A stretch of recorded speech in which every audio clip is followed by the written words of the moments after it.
Eto na mga boss, kakapasok lang na balita. Grabe ang mga prosecutor, binulgar na. Tatakas na si VP Sara sa impeachment trial matapos malamang pinaplano na ni Duterteng mag-resign para hindi siya ma-impeach sa pwesto ng prosecutor. Naghahanap na sila ng papalit sa pangalawang pangulo. Magbobotohan na daw sila. Pero bago tayo magpatuloy, baka pwedeng i-click nyo muna ang like, share, comment, subscribe at i-hit nyo na rin ang notification bell kung gusto nyo ng mga ganitong klase ng video para laging updated kayo sa mga susunod pa nating ibabalita. Kaya tara, panoorin na natin to. Pinapatanong lang po kasi ng office following, some rumors po na baka raw mag-resign si VP Sara amid the impeachment trial.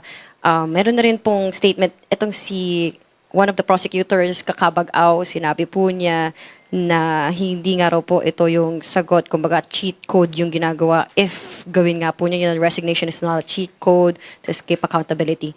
Maybe ask lang po, kung mag-resign si VP Sara, paano daw po ba yun? Makakatakbo pa siya ulit? Do I understand sa Constitution, dalawa po yung ultimate mechanism for justice, kasama nga po doon yung removal from office, perpetual disqualification. Pagilan po kami ng soundbite. Thank you.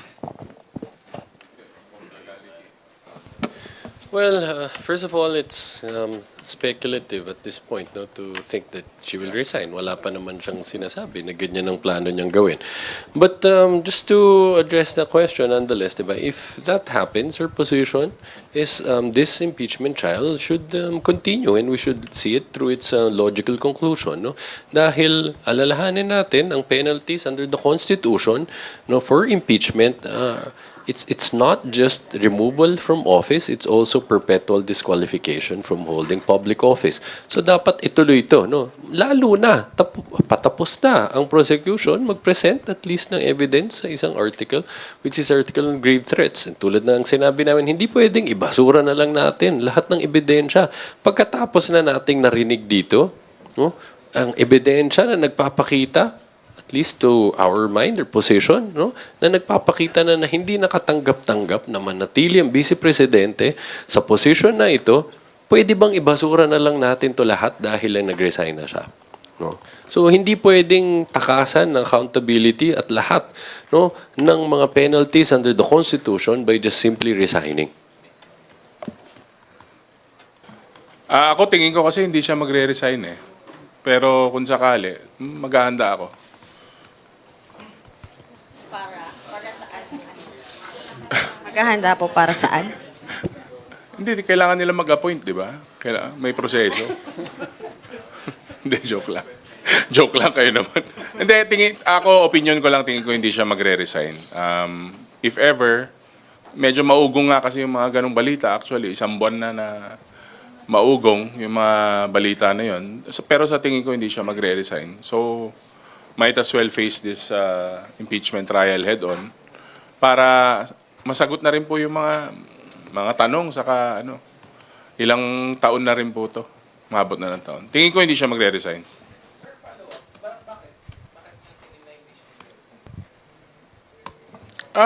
Opinion ko lang naman. Tingin ko hindi kasi parang relax, medyo okay naman yung pwesto niya. I mean, may hinaharap siya na impeachment trial, pero nasa abroad naman, nakakapasya-pasyal, nakakatrabaho rin siya, paminsan-minsan. So, parang chill nga eh. So, parang okay lang. So, tingin ko, opinion ko lang, baka hindi siya mag-resign. Sorry, no joke lang, but do you want to be considered for the vice presidency?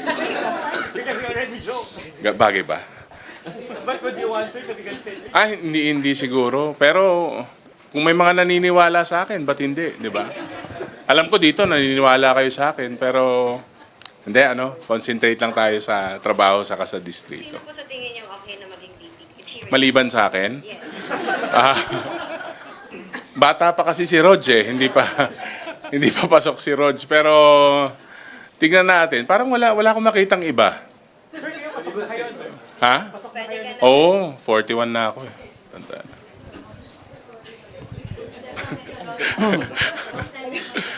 Ay, hindi po. Okay lang. May we just get your thoughts sa sinasabi po ng iba na wala daw po masyadong pasabog si NBI Director Matibag. For example, si dating Secretary Roque, nag-post po sa kanyang Facebook account, sabi po niya hindi naman daw po pasabog kundi quitis lang daw po yung testimony ni Director Matibag. Well, siguro unahin ko, no. Ang sinabi ko is during the hearing. Pero kung mapapansin nating lahat, medyo na-address to nung presiding officer na yung mga personal na sentiments, yung mga nangyayari sa labas, kung maaari, wag dadalhin sa loob ng impeachment court, no? Aside from the comment naman nung sinasabi mo, malaking piece ng puzzle yung pagdating ni NBI Director Matibag kasi nabuo niya yung kwento kinonfirm niya na hindi lang spliced yung mga nais nilang palabasin na galing sa depensa. He painted the bigger picture na naipakita niya na buong-buo talaga yung ebidensya at na-affirm niya yung side ng prosecution na sa ebidensya po ng threat na yon, naganap po talaga at active threat pa rin po yun. Nakita rin po natin na susugan niya na ongoing po at may lead sila. Dala pa nga po niya yung mga confidential na documents at patungo po dun sa mga nagplano o may plano or persons of interest. So, meron pa mamaya. Medyo may mga times na medyo mainit pero I think the presiding officer of the impeachment court has kumbaga hinandle niya ng mas maayos kasi nga nakikita naman po natin sa mga nakarang ilang araw medyo mainit nga po talaga. At saka minsan parang may mga tinginan sila nung hearing na ino-obserbahan ko medyo tagus yung mga tinginan nila ng konti. So inaasahan naman natin yon pero maganda rin at importante rin na mas nag-focus sila sa witness at kung anumang impormasyon yung mailalabas at importanteng impormasyon kesa naman po yung focusing on personalities. Malaking bagay po sa amin yan. Yes, I think people are entitled to their own opinion, no? But naririnig din namin ng ibang komento ng mga ibang tao, no, na napaka-importante ng sinabi ni NBI Director Matibag kahapon, no, na kung tinanong siya kung anong level of confidence niya na kung meron ba talagang taong kinausap ang Vice Presidente para paslangin ng Presidente. Ang sagot niya, 100%. Sure, there is. No? So, again, they're pursuing leads and this is now just for the purpose of identifying that person. Pero wala nang question kung meron ba talagang ganitong taong kinausap. No? At I think ang pinakamahalaga, no, naging na nailahad kahapon ng NBI Director ay hindi na ito usapan lang na viral statement, no? Napakaseryoso na no usapan na to tulad ng nasabi niya kapag kinonsidera yung totality of circumstances, maliwanag na talagang merong aktibong threat against the life of the President. At hindi lang nanggaling sa isang tao, nanggagaling sa isang pamilya. Kaya nga sinabi pa niya, binalikan nila, pati yung naging mga pahayag ng Davao Mayor Baste Duterte na pareho dun sa sinabi ng Vice Presidente dito sa kaso na to, which is, sabi nila, gusto namin ng isang ulo lamang, ulo ng Presidente. No? Na inihambing doon sa naging statement ng Vice Presidente na she was imagining cutting off the head of the President. So, napaka halaga ho nito. No? Dahil nakikita natin, tulad ng sinabi kanina, yes, the statement itself is shocking. No? It is unacceptable just by itself. Pero pag tinignan natin totality circumstances, mas nakakabahala na ang premier investigative body ng ating bansa ay kinukonsider ito na napakaseryoso na actual, continuing, persisting threat, no, against the President. At dahil dyan, nagiging usapin na to ng pangbansang seguridad. No? So, tingin namin napaka-importante pa rin naging testimonya niya kahapon. In addition to that, I think what we can say po siguro is that we agree with Attorney Jay, no? Everyone's entitled to their own opinions, pero for the prosecution at least, we have to consider that this was a very substantial witness. They were able to, Director Matibag was presented and was able to piece together yung evidence. Maalala po natin yung mga first two witnesses ng prosecution, ang mga their testimony was really more on the threat itself, or as they would say, at least yung pahayag niya, those words that were mentioned. But with the testimony of Director Matibag, we now have the institutional picture po, no, of how the NBI treated the statement. And so I think now we have put in the open court yung legal implications po, no, or how the NBI assessed the same. So I think that in itself was a very big part of the testimony. Speaking of mainit, medyo nag-init po yung ulo ni Senator Judge Pia Cayetano kahapon towards lead prosecutor Jervy Luistro. Sa pananaw po ninyo, paano ninyo hinandle yung way ng pag-approach ni Senator Pia? Tingin po ba ninyo it was rude or nabastos po ba doon si lead prosecutor Jervy Luistro? Well, you cannot argue with the senator judge. Pero I think si Kong Jinky handles mga ganyan very well. Kung makikita nyo naman, meron din siyang legal background. Matagal din po siya sa practice, sa pagtuturo. Tingin ko naman na maayos naman po yung pag-handle niya. And kung meron man siguro may point na dinadrive yung ating mga senator judges, kailangan lang po tanggapin saka siguro pag-usapan para maayos po na ma-handle po ng court actually kung dinedirekta man nila yan sa prosecution or sa defense. So klaro naman po para sa akin maayos yung pagka-handle ni Kong Jinky doon. And I think it's clear that she showed restraint, and composure, and she continued to display respect towards all of the senator judges. At importante, despite these matters, she was still able to properly and effectively articulate their positions on the arguments raised.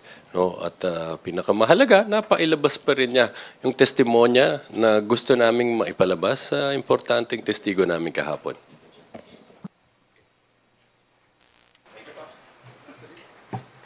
Good morning po, sirs. Next week po mag-start na po yung second regular session po ng 20th Congress. Will there be big adjustments or necessary adjustments para po sa prosecution team since mahati na po yung inyo pong work, legislative work, and ito pong impeachment trial? Will you delegate more of your job po sa private prosecutors? I think I'll be in the best position to speak for the prosecution. I think there won't be that big adjustment. The only adjustment really would be yung physical adjustment natin. I think there's that talk na magiging morning session na tayo. But other than that, as what the prosecution is already doing, tuloy pa rin naman po yung aming functions as congressmen. Even with the session, tuloy pa rin yun. As it is, even before session, divided na rin po talaga yung time ng prosecution. We still have our constituents to serve. So I think it should be very, very much manageable. Whether or not it will be given more to the private prosecution, that would be less about the amount of work to be done, but more on strategy pa rin po yung maging guiding principle ng prosecution. Well, at least naman po medyo mas may flexibility kasi may schedule na. Kumbaga time management na lang po. But siguro makikita natin na medyo mag-overtime po ang House of Representatives lalo pag nag-start na po yung session. Total, kung may committee hearings naman, may scheduling naman po yan. Kung may duty sa floor, yung mga presiding officer, yung mga committee on rules, well, ano na yan? Time management na lang yan. Ba? So hindi nyo po nakikita makaka-apekto po itong impeachment trial sa legislative work nyo po? I don't think so. Like I mentioned, as it stands, even before the session coming in, patuloy pa rin naman po yung trabaho ng mga prosecutors as congressmen, and I see it would be the same naman po even with session resuming. Actually po, just to add, it would be easier nga because during the break, the job of the congressman was usually for the district congs to go to their districts, kami naman to consult with our respective constituents. Now that the session is back, mas madali na lang yun kasi we only have to report back to QC naman po. Mas nahirapan kaming actually ngayong break kasi medyo mas nabawasan yung tiyempo namin sa distrito. Pero, syempre, may communication naman, saka bukas pa rin naman yung mga opisina namin sa distrito during the break. Mas nabawasan lang ng konti yung ikot sa mga barangays, saka mga towns. Alright po. Regarding naman po sa strategy, is there a need to strategize po ang prosecution team? Kasi si Congressman Terry Redon kahapon, after the Day 8 impeachment trial, he said na nanggagaling ang chismis at kontrobersya sa defense team. And then kapansin-pansin din po kahapon during the cross-examination of Attorney Vinluan kay Attorney Matibag na gumagamit sila ng mga visual aid or visual presentation. So is there a need to re-strategize, if ever? Well, iba yung parang nag-iba yung atake nila, no? Pero same line of questioning. Parang medyo mas patwitams yung dating nung defense kahapon na may visuals, 'di ba? Makikita naman natin yung adjustment nila doon. Pero again, abi ko yung prep time with the prosecution has always been there, very steady po. Siguro ang medyo, ayoko namang palabasin na yun lang yung na-isolate ko from the entire cross. Pero syempre si Congresswoman Rene Matibag, I understand that there's other strategies, may atake po sila na iba. Pero you have to understand that she's a congresswoman and she's the chair of the Committee on Women. Strong independent na na public servant. Siguro dun lang sa part na yun medyo tumaas ng konti yung kilay ko na parang may antics sila toward that part na character talaga yung inaatake imbes na yung ebidensya. Kumbaga tinitibag siya pero kulang, parang ganun yung dating eh. So, yun lang naman para sa akin. Other than that, medyo yung mga visual aids, parang PowerPoint presentation, medyo patwitams lang talaga yung dating. I think yung pinag-usapan po na strategy that was being mentioned, these are more minor things na lang po, no? Yung pinagbabanggit na visual aids or the way that they would approach the witnesses or the way that they would, cross or examine. And that would, yes, it would entail necessary adjustments to the prosecution, pero very minor lang yan. But the general strategy of the prosecution remains the same. Ilatag ang lahat ng ebidensya, present it fairly to the court, and to assess all of the evidence together. Fairness is about not, looking at less evidence, but looking at all of it. So the strategy remains the same. Present the case, have the trial court, have the impeachment court try the case.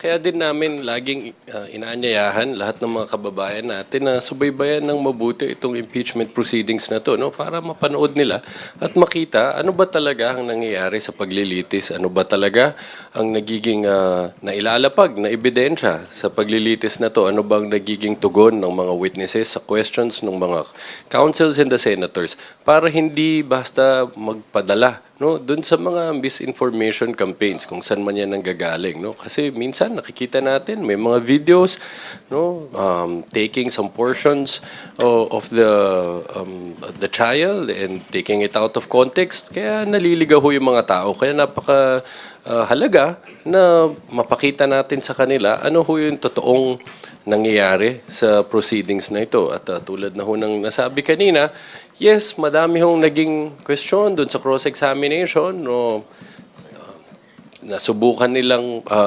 impeach ang kanyang credibility, ang kanyang motives, pero malinaw naman, lahat ng mga tanong na to, wala hong direktong connection dun sa naging paksa ng kanyang testimonya, which is yung naging masusing investigasyon na ginawa ng NBI patukoy dito sa mga nakababahalang pagbabanta na ginawa ng Vice Presidente sa buhay ng Presidente. Good morning po, Kongs and Attorney. Isaiah from Billionaire Nabante. First question ko po since inaasahan nga po natin today na yung huling araw for Article 4, yung grave threats.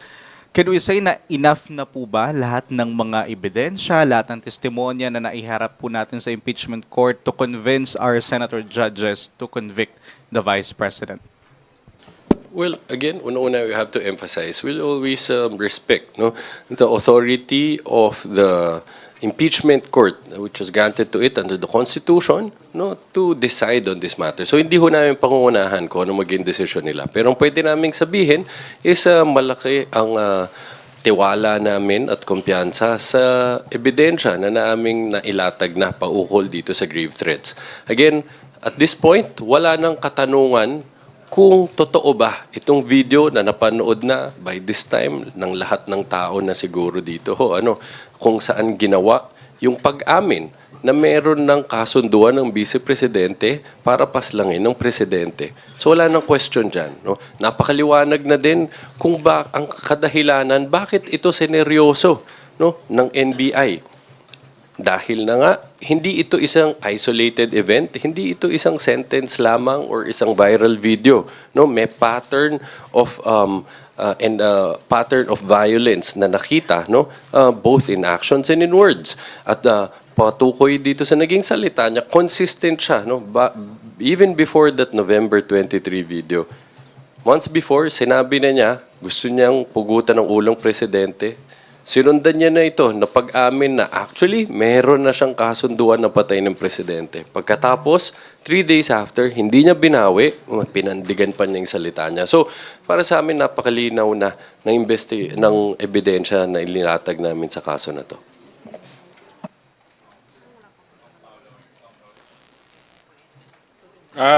Actually, maganda yung pagka-explain ni Attorney Jay.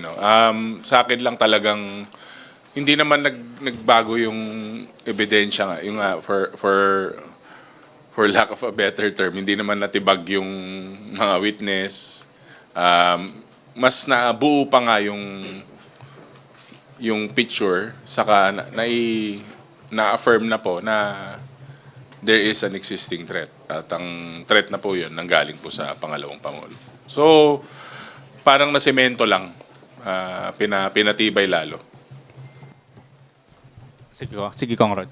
No, because he called me out lang. Pero just to say na I think Attorney Jay really summarized it really well.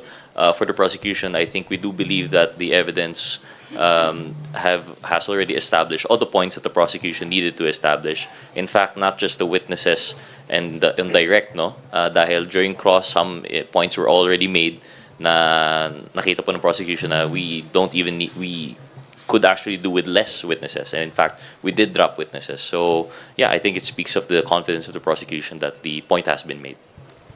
Just add Sige, one more. Attorney. And sa tingin namin, sa panahon na to, maliwanag na yung mga napatunayang salita at aksyon ng Vice Presidente, makakasagot na siya dun sa mga importanteng katanungan dito sa impeachment proceedings na to, which is, itong mga ganitong salita, itong ganitong mga aksyon, pinapakita ba nito na karapat dapat pa rin manatili na pinakapangalawang, pinakamataas at makapangyarihan na lingkod bayan ng Vice Presidente? Itong mga aksyon at mga salita na to, pinapakita ba nito na kanya nang pinagtaksilan ang tiwala ng bayan nung siya ay linuklok sa pwesto na to? Pinapakita na ba nito na maliwanag, nagkaroon siya ng seryosong paglabag sa saligang batas? Para sa amin, maliwanag na yung kasagutan dyan. So, can we say na the senator judges has no reason to say to not to convict the Vice President since napakalinaw na po ng mga ebidensya natin? Again, di namin sila pangungunahan. Decision nila yan. Pero para sa amin, maliwanag na kung anong sinasabi ng ebidensya na nailatag namin dito. But just the same, to be fair, sabi nga, lagi naming sinasabi, hintayin natin na maglapag ng ebidensya ang magkabilang panig, tapos tsaka tayo bumuo ng ating desisyon paukol dito. So sa ngayon, tulad ng sinabi ni Kong Pao malinaw under cross-examination, hindi natibag yung mga testimonya ng aming mga witnesses at yung mga linapag naming ebidensya. So tignan natin kung meron silang counter-evidence na mapapakita. But so far as we're concerned, napakalinaw sa amin. Malakas ang tiwala namin sa ebidensya namin. Last question na lang po. Yung kahapon din nangyari, yung pinakita rin yung video ni Mayor Baste Duterte na patungkol pa rin po sa ulo ni PBBM. Can we say po, is it a good point to say na hindi talaga conditional yung threat ni VP Sara, kundi may plano talaga, I mean, yung pamilya nila na gawin yung sinasabi nilang umano'y pagbabanta? Malinaw na yan mismo ang sinabi ng NBI Director Matibag kahapon. No? Nang tinignan itong totality of circumstances, naging malinaw sa kanila na hindi siya isang viral video lamang. No? Ito ay isang concerted and active threat. No? Makikita sa pamilya nila. No?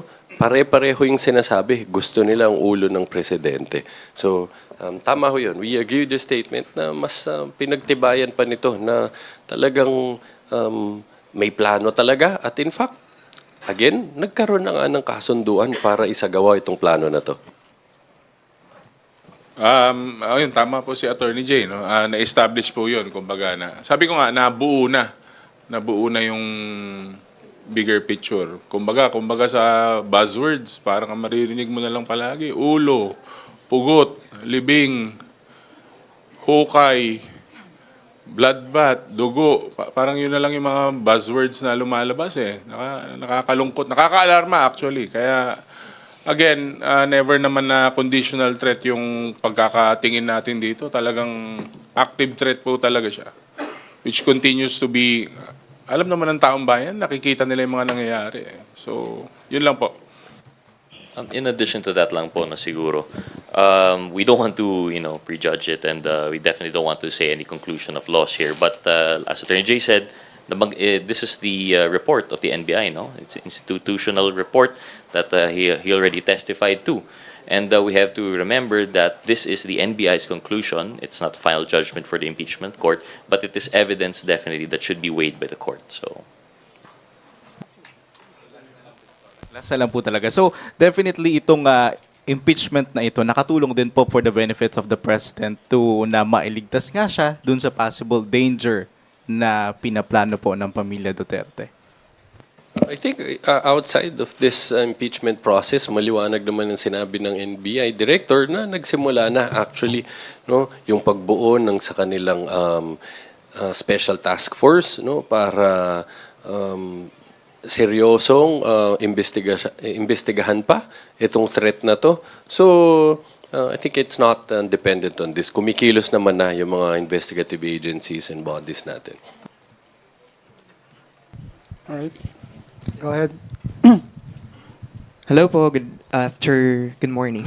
Good morning, Lance po from Newswatch Plus. Balikan ko lang po yun sa threats ni VP Sara kasi yung nagiging ilang defense nila is these are just rhetorics kasi the Dutertes talaga are known for, hyperboles. I mean, from the past administration hanggang ngayon. Can that be a valid excuse or can that be a valid argument that can rhetoric be an excuse for these offensive languages?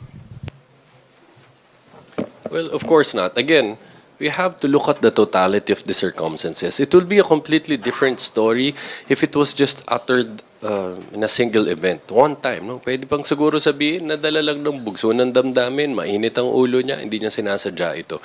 Pero, paniwalaan din natin mismong sinabi niya. Sa kanya to mismo nang galing. Oh, at in fact, naging tugon ito sa tanong nung isa sa mga personalities na nandun sa interview session na yun. Ano? Tinanong siya at sagot niya, huwag kang mag-alala, may kinausap na ako.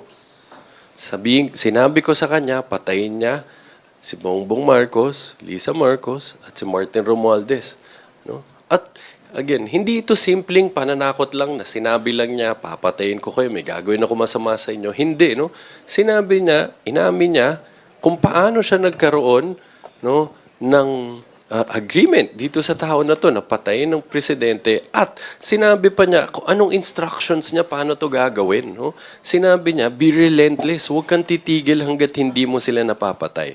No? Ang mahalaga pa dito, tignan natin anong ginawa niya just 3 days after. No? Mas kalmado na siya, hindi pwedeng sabihin na nadala lang ng init ng ulo, no? Pero hindi niya binawi ang kanyang sinabi. In fact, mas pinanindigan pa niya ito. No? She just tried to justify it by saying revenge from the grave is not a criminal act.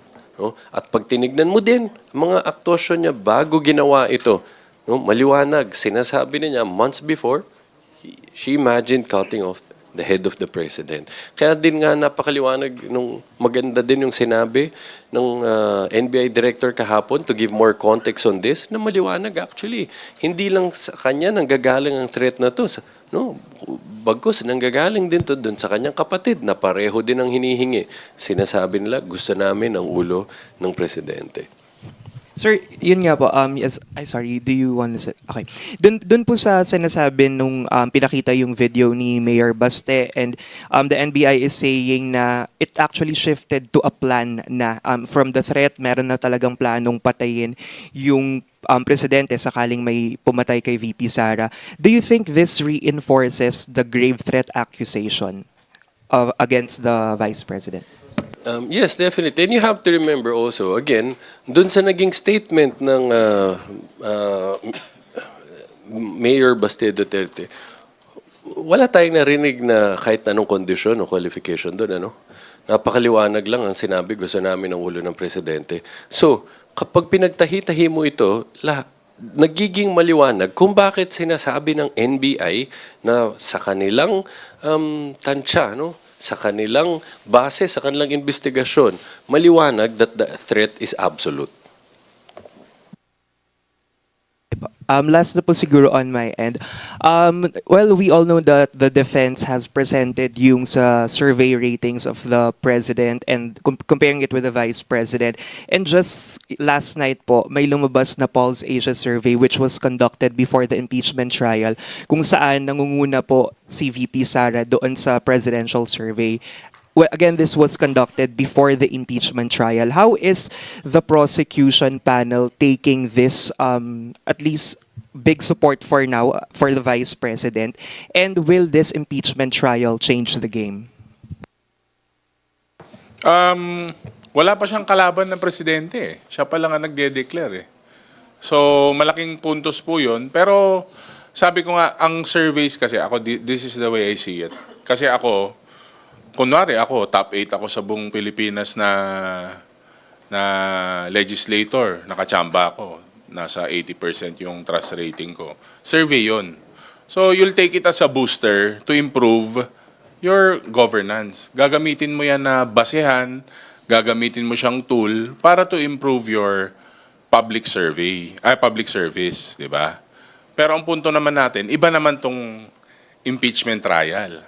So, halimbawa, popular ka, sikat ka, hindi naman yun lang ang rason para kung may ginawa kang hindi ka nais-nais o masama at ngayon nasa impeachment ka, magkaiba po yun. Although, they can take it face value, booster to them, gamitin nila yan. Kung, siyempre, tatakbo sila, di ba? Pero sabi ko nga, iba tong impeachment trial. So, tinitignan din natin yung fitness niya. Sabi nga ni Kong Chel, integrity is continuing. So titignan mo talaga kung meron siyang nilabag o masamang nagawa, let's see if it affects. Kasi, again, it's too early to tell. We are 2 years in, 2 years pa. Pero hindi na ganun katagal yun. Pero, kaya tayo na sa impeachment ngayon kasi nga, meron siyang mga kailangan sagutin, yung different articles. May kailangan siyang harapin, yung different articles. So, that's the way I see it. Okay po, thank you. Can I add? Go, sir. Balikan lang natin yung sinabi ni Director Matibag. Hindi dapat maging dahilan, no, ang kasikatan at popularidad para ituring natin tong lisensya para gumawa ng hindi tama. No? Hindi ba kung mas madami ang nagtitiwala sa'yo, mas mataas actually, no, ang obligasyon mo na siguraduhin ingatan mo tong tiwala na to at hindi mo ito sirain, hindi mo to no? Hindi mo to lalabagin o you won't let these people down who trusted you, no? By violating your oath to the Constitution, by going against the Constitution and betraying public trust. All right. Thank you po. Next question. Joy? Sir, since na after this po, after SONA, gagawin na po tayo dun sa confidential fund, bank records, ATM. ATM tuloy ang BIR pala. BIR. Sorry. At saka yung bank records. Sir, meron po ba kayong, in your cogmary of evidence, sir, meron po ba talaga kayong fruit of the poisonous tree na bitbit? Ano sabi ko? Oh, de, oo. Wala ho kaming bit-bit dito fruit of the poisonous tree, no? But seriously, ano ho kasi, it's a legal concept, no? Ibig sabihin yan, kung mali yung pinanggalingan ng ebidensya, hindi mo pwedeng gamitin yan sa korte, hindi yan pwedeng maging basehan ng liability. Pero maliwanag, wala naman ho kaming ebidensya na presenta na pwedeng maituring na ganyan. No? Lahat, yung ebidensya namin, again, for example, particularly with respect to those financial records, the BIR, AMLAC, and bank records, these were subpoenaed by the court, by the impeachment court, di ba? By granting our request for the issuance of subpoena. So, maliwanag na pag ginamit ho natin ito, this will be pursuant to compulsory process to be issued by the impeachment court. Ano po, are you disappointed po? Kasi yung some of the senator judges were lawyering for the defense panel. It's obvious na in the guise of, sir, due process, pero iba eh. Mayroon nga po yung probating na dun sa plenary. Meron ba? Parang okay naman. Wala naman ako masyadong napansin. Ano naman, importante kasi yung mga points na nire-raise nila para maintindihan po ng taong bayan, siyempre. Malaking bagay po. Like ako, hindi naman po ako abogado, pero siyempre, medyo nag-aral din naman po ako ng konti, kaya mas naiintindihan ko yung ibang terms. Siguro in support lang kasi medyo pag yung laro na is preaching to the choir, preaching to the people, kailangan po talaga na siguro mas ma-drive nila yung point nila at mas mapaintindi po sa tao yung mga points na Pero okay naman, so far parang ayos naman. Sa mga prosecutors natin po, how are you prepared, sir, na pati yung personal na buhay nyo pala pwedeng makalkal dito? Normal po ba yan sa impeachment na mamaya pati girlfriend nyo bulakal-kalin na doon sa plenary? Paano nyo i-stand yung legal grounds nyo po na hindi kayo maratel? Parang yun ang point eh. Kaya gaya po ng Stonehill versus Jokno in the past, pero nagbumerang naman doon sa kanila. Mukhang nagiging interesting Hindi, medyo affected talaga. Ako din actually nag-worry. Hindi, pero parte po ng yan nung pumasok tayo sa politika. Ang politiko kasi medyo parang artista din yan Kumbaga, yung buhay mo kalahati niya nasa public na, 'di ba? Like minsan ang hirap ng maglakad sa mall, 'di ba? Ang dami nagpapa-picture sa iyo. Diyan sa hallway, dami nang nangangamusta, kilala ka nila by name. Si Rog, kilala ko yung mga segment na madalas magpa-picture saka mag-chat kay Rog. I mean, parte po talaga lahat yun Pero kailangan natin tanggapin. Pero sabi ko nga, yung trabaho mo naman, hindi matatawaran yan ng kahit anong intriga, ng kahit anong ibato sa'yo, or minsan, siyempre masakit din, lalo pag yung, okay lang kung kami lang, pero kung yung pamilya din namin, siyempre, hindi mo naman maiiwasan na magtampo o sumamaman yung loob mo, o kaya mag-worry din sa security nila. So, siguro, paghahandarang lindang, saka kailangan mong tanggapin, saka basta steady yung pundasyon mo, tingin ko okay naman. Hindi ka mawawala sa daan na tinatahak mo. Well, balikan ko yung una mong tanong. Ginagalang namin yung karapatan din ng mga senator judges na magtanong o sisain, ano yung mga bagay-bagay na sa tingin nilang kailangan nilang alamin galing sa mga testigo and even from the councils. No? Ngayon naman, dun sa mga personal na buhay natin, siguro hindi na kailangan yan. No? Lalo na, napaka-boring din ang buhay ko. Puro trabaho lang ako, so hindi na kailangan ho yan. Just to add lang po, no, just for context, I think we have to clarify.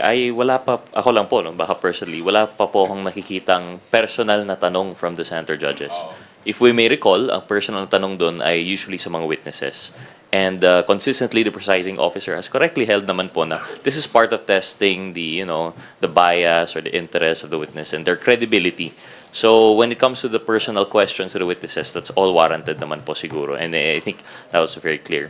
Doon naman po na sabi niyo ma'am na personal sa mga prosecutors, you mentioned yung Stonehill. I think that wasn't personal in nature naman. Nagkakataon lang po that the father of one of the prosecutors was a named party in that case. So I don't think personal naman yun because that was still with legal basis. So with that to say, nagkataon lang po. But we do understand that sometimes, at least outside the impeachment court, siguro nagkakaroon ng issues about impersonalities being brought up. But that's nothing new po to us na mga prosecutors who are congressmen, being public figures, kasama naman po talaga yun. But what we want to reach out to the public is hopefully this does not become a question of personalities, but rather a question of evidence. Let's refocus po. Wag po tayo doon kung sino nagsabi ng ano. Let's not focus on the personalities or the bloopers ng mga prosecutor or defense or even the witnesses. Doon lang po tayo. Ano yung ebidensya na ilatag and let the court assess and decide. Right. Thank you, Joy, for bringing joy to this morning's briefing. Let's hear now from Judea. Good afternoon po. Judea Bernardo po from DATV News. I have one quick question po, medyo related po dun sa question ni Ate Joy.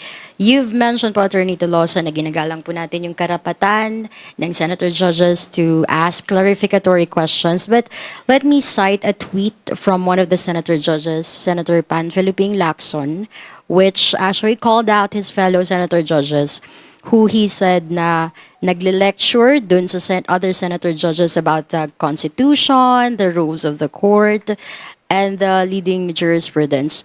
As part of the prosecutors, the prosecution team, do you also want to call out this approach of some of the senator judges na right po dun sa loob po ng impeachment trial proper ay nagle-lecture regarding sa rules of the impeachment court? Well, of course, no, we respect the opinion of Senator Ping Lacson. We understand where he's coming from. But at the end of the day, perhaps these are internal matters that are best resolved among them, no? And by the presiding officer as to whether these statements or opinions should be allowed during the proceedings. May ano kasi, may konting pitikan talaga eh. Siyempre alam nyo naman yun, nakikita naman ng mga tao yun. Sabi nga sa akin ni Rog, may mini kerfuffle. O, diba? Kasi magaling mag-English si Rog eh. Pero again, sabi ko, the Senate President and the presiding officer is more than capable naman to influence, to talk with his table. So, tingin ko marami rin silang na-address during their caucus. So, siguro may emotions lang talaga na kailangan nilang ilang. Tao lang din naman sila lahat. So, I hope it doesn't affect, of course, the impeachment trial. Never ko po sinabi yung mini-core fluff. Just to be clear. But, with that said, but with that said po, no, I think Attorney Jay mentioned it right. The presiding officer has ruled on the matter, and I believe the ruling is that it will be referred to the Senate.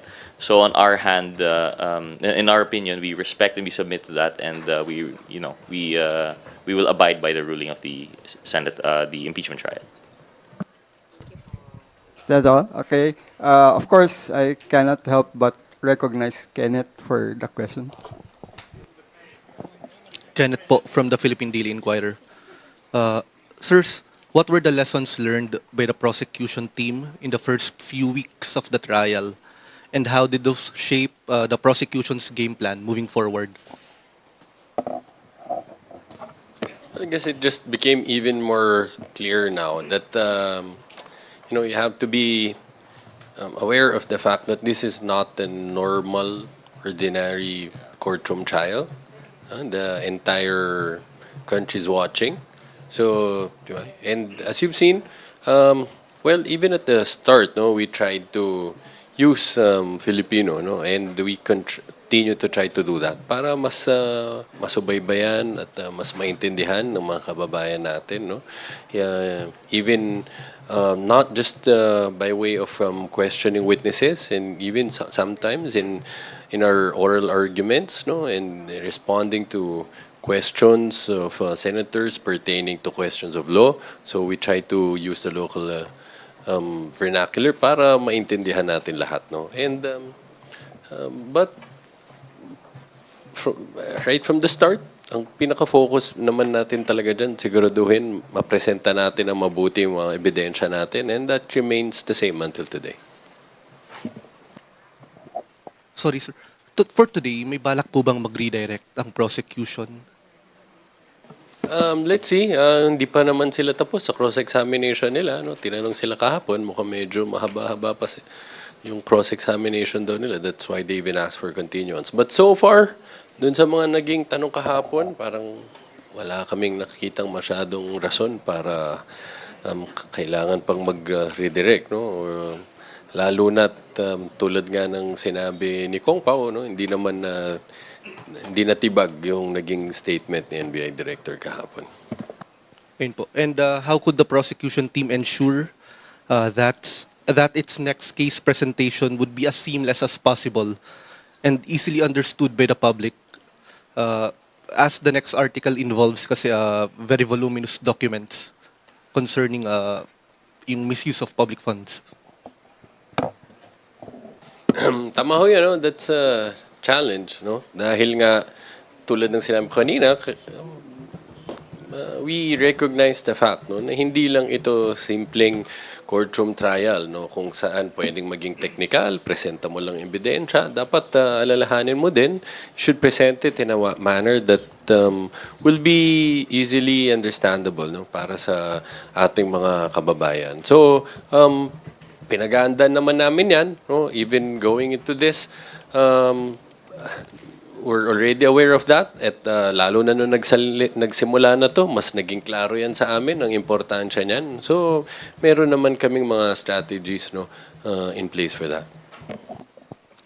Sir, how big of a factor po yung public opinion in each trial day for the prosecution team? Hindi siya on each trial day basis, but we have to look at it as a whole, no? Dahil at the end of the day, again, impeachment is both a constitutional, a legal and a political process, no? Ang rason ho dyan, no, binigay itong impeachment process na to sa ilalim ho, no, ng kapangyarihan ng Senate acting as an impeachment court. Hindi ito binigay sa husgado, no? Binigay siya sa Senate. Ang paniwala namin dyan, ang rason kung bakit, dahil yung mga senators na tumatayong hukom, no, ay they are the representatives of the people. So ideally, their decision, no, of course, should be grounded in the evidence, but they should also listen not just to their own conscience, but also to the voice of the people whom they represent. So we have to look at it, no, sa totality ho niyan, not just on a day-to-day basis. At the end of the day, magiging mahalaga anong magiging opinion ng kababayan natin dito. I think to add to that, it's not so much in public opinion, but the main factor is public information. I think one thing that the prosecution is considering is that, of course, it's very different, as Attorney Jay said, it's very different from a regular trial where, you know, it's all about just getting the evidence out and arguing legal arguments. We understand that this is a political process, precisely, it was as envisioned in the Constitution. And being a political process, the important thing for us here is to properly relay what is going on, what is transpiring, ano yung nangyayari, bakit itong nangyayari. It's about relaying that to the public, not so much as to change their opinion or change their perception, but so that they are involved and that they know what the points that are being made in the trial, because at the end, it is a political activity. Sila rin po ang, they will be benefiting from this.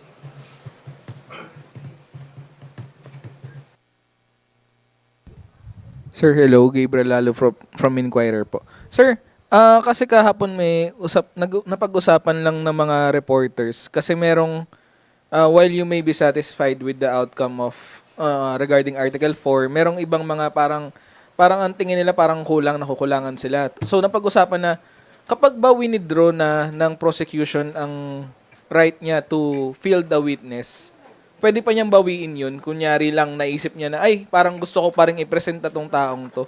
Pwede pa rin bawiin yun before the Senate Impeachment Court? Well, if it could be justified, di ba? If there's a legitimate need for it. But ang importante sa amin, we don't see any need for that. No? Dahil nga that decision, when we said we can already waive the presentation of some of the witnesses, was intentionally made. No? Dahil yan, based yan dun sa aming assessment, hindi na sila kailangan dahil yung kanilang intended testimony ay yan ay na-cover na ng mga naging testimonya ng aming naunang witnesses. No? At dun sa nasabi mo na merong iba na nag-iisip, no, kung parang meron bang pagkukulang, nakulangan ba, no? Again, para sa amin, iba, no, ang pananaw namin dyan. Tulad ng sinabi namin kanina, walang pagkukulang kung titignan natin ano lang ba ang mga importanteng bagay na kailangang mapatunayan dito sa grave threats. Again, ang pinaka-importanting tanong dyan, meron ba talagang ginawang pagbabanta sa buhay ng presidente, ang vice-presidente? I think at this point, no, napakaliwanag na ang ebidensya, nagsusumigaw na. No? Napakaliwanag. Meron. Napanood na natin lahat yan ng ilang beses. No? Napakaliwanag na sinabi niya yan. As in fact, no, ang nag-iimportante na sinabi ng NBI Director kahapon, hindi na nga lang to isang pagbabanta.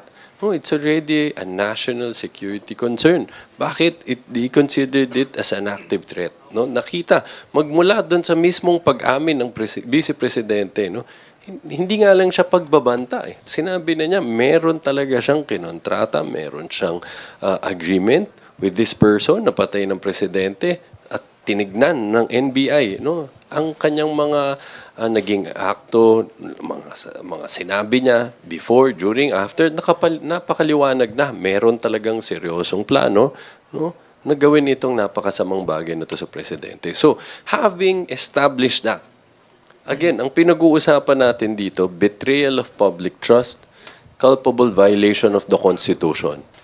Diba? Para sa amin, napakaliwanag na ng sagot dyan. Katanggap-tanggap ba sa atin?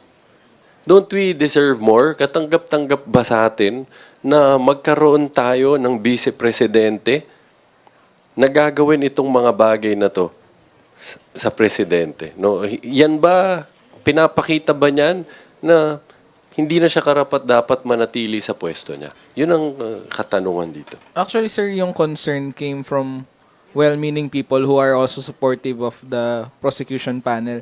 And they actually said, parang ang view nila na maaring ang tingin ng prosecution ay nanalo or na-establish na nito yung kaso niya sa Article 4 sa harap na impeachment court.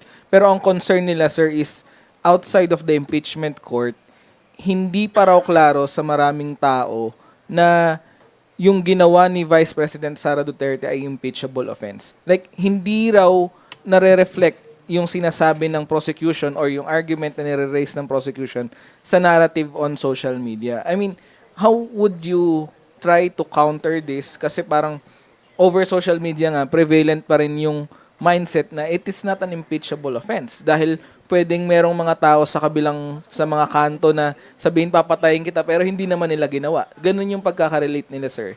So, ano yung strategy moving forward in order to relay matters like what's happening inside the court closer to the people in a more relatable manner?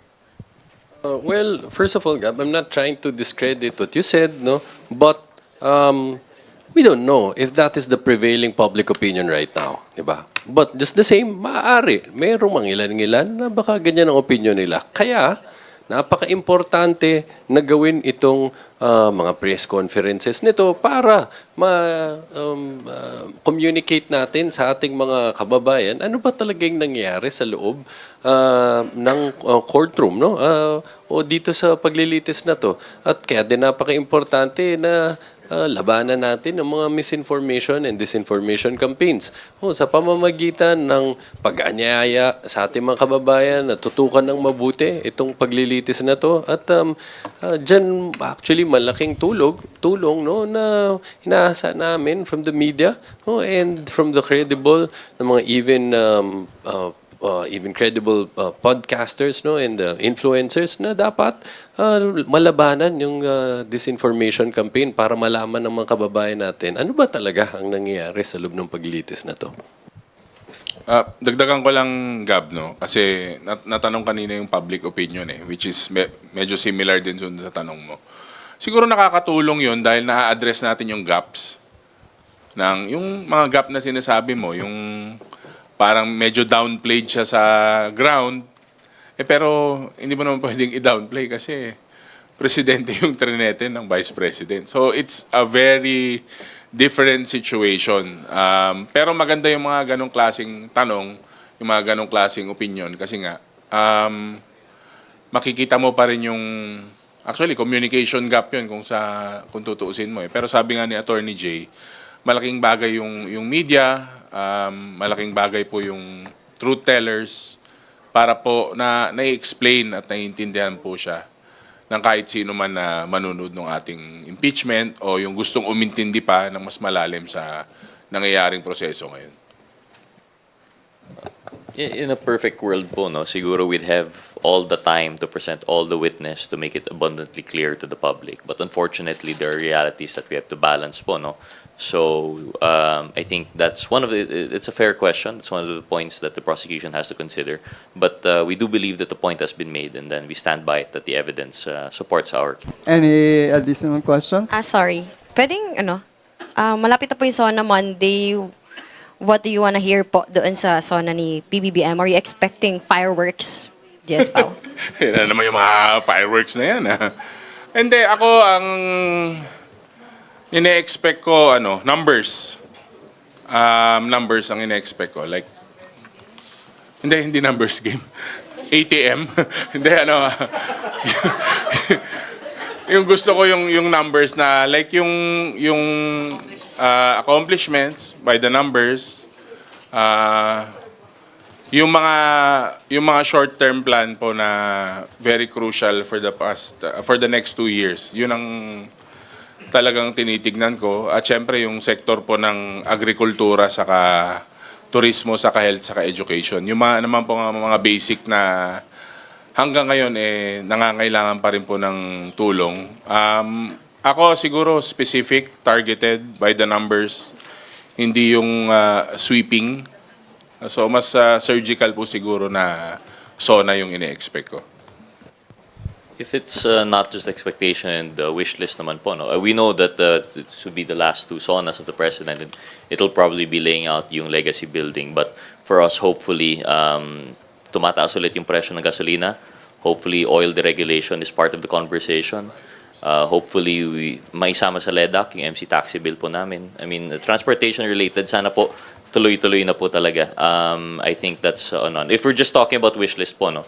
But what to expect is, I agree with the Kong Pao. It's probably going to be the numbers about what has been done and all that's left that has to be done. All right. To give time to our prosecutors to, we'll entertain one last question from Vivian.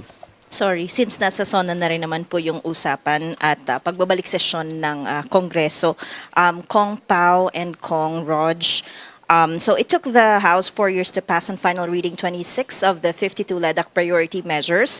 How does the House plan to approve the remaining half in the last 2 years of President Marcos Jr.'s term amid the impeachment trial, the budget deliberations, and the change in political climate? Is it doable? What challenges do you see and how does the House plan to address it? Well, from the track record naman po nung House, medyo sa prioritization saka pag-approve po ng mga LEDAC priority measures, medyo maganda naman po yung tinatahak natin. Pero yun nga, kailangan mas tutukan ngayon, kailangan mas siguro damihan yung frequency ng mga meetings namin together with our counterparts in the Senate kasi malaki pong bagay sila na partner mo yan para umabot po sa ehekutibo. So again, during the SONA, we will take note, we will focus on yung mga sinasabi ng Pangulo and then I'm sure they will submit yung mga priorities nila. Pero may mga curveballs dyan usually. Yung mga, parang the past few years, may mga dinagdag po. Medyo dumami po yung LEDAC measures. I think we're on track naman. Pero kailangan po, syempre, we've always taken pride na na-check po namin yung majority o karamihan po buo yung LEDAC measures. So, kailangan po maghanda. Again, it is with the leadership as well na to steer us, with the speaker and the majority leader na kasama po namin dyan. Kasi nga, medyo overtime po ang House and I'm sure we will, medyo may challenges. Siguro dahil sa oras, may impeachment, meron yung mga iba-ibang agenda namin, yung mga district priorities namin, mga district legislative measures namin. So talagang it will be a very busy next 2 years for the House. I'm not sure about the numbers po, and I could be mistaken, but I'm fairly confident historically the House has been able to produce results when it comes to LEDAC priorities. Perhaps maybe in this round, if totoo po yung numbers na nabagit po niyo, Ma'am Vivian, that's probably because nasa committee pa lang po yung iba. But what I can say is, as a member of the rules in our agenda, always we discuss about yung sa LEDAC priorities that always gets the priority in the yung schedule setting. But everything seems to be on track. And as far as I know po, not only in the Rules Committee, even yung sa various committees to which the LEDAC priorities have been already referred to, gumagalaw rin naman po. So I do expect that we should be able to reach the target. Challenges. Do you see challenges in passing the remaining? Oh, well, like I said, historically, we're able to produce results. So the challenges would definitely be just a matter of time constraint, given that a lot of things are going on in Congress. But that's always been the case naman po eh. Like those same challenges have always been around, even in the previous Congress. Yet the results are, produced. So I do think na kaya naman po. Ngayon, kayo bilang Pilipino, ano ang masasabi nyo at reaksyon sa balitang ito? Mag-iwan kayo ng komento sa ibaba at atin niyang babasahin isa-isa.